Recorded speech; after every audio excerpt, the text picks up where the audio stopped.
Good morning everyone. ఈరోజు మా పాప అయితే పూరి అడిగింది. సరేలే అమ్మ రేపు చేస్తానంటే, కాదమ్మా ఇవాళ చెయ్యంది. సరేలే పిల్లలు అడిగినప్పుడు మనం చేయకుండా ఉండలేం కదండి. పూరి పిండి అయితే కలిపేశాను, కాకపోతే కొంచెం హెల్తీగా ఉండాలి కాబట్టి బీట్రూట్ పౌడర్ అయితే వేశాను. అది కలిపేసి పక్కన పెట్టుకున్నాను. ఇప్పుడైతే కర్రీ ప్రిపేర్ చేసుకుంటున్నా. ఫస్ట్ ఒక ప్యాన్ పెట్టుకుని ఆయిల్ వేసుకుని తాలింపులు వేశాను. తర్వాత అయితే ఆనియన్స్ అయితే ఫ్రై చేసేసుకున్నాను. ఇది బ్రౌన్ కలర్లోకి వచ్చాక కొంచెం పసుపు వేశాను. తర్వాత ఒక గ్లాస్ వాటర్ కూడా వేసి కలుపుకోండి.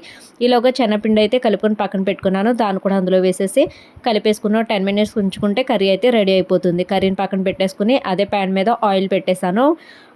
తర్వాత మా పాపకైతే అమ్మ నేను కర్రీ ఇవి ప్రిపేర్ చేసేలోగా నువ్వైతే అవి చేసి ఇచ్చే పూరీలు అన్నాను. సరే అనేసి పాపం చేసింది. వచ్చినా రాకపోయినా బాగానే చేసి ఇచ్చిందండి. అంటే కొంచెం త్వరగా పని అయిపోతుంది కదా, అలా మా పాప చేసి ఇచ్చింది. నేనైతే పూరీస్ వేయించేసాను. నేను పూరి పిల్లలకి అస్తమానం పెట్టనండి. మంత్లీ 1 టైం ఎక్కువగా ఇడ్లీనే ప్రిఫర్ చేస్తాను. మీరు కూడా అంతేనా? Please like share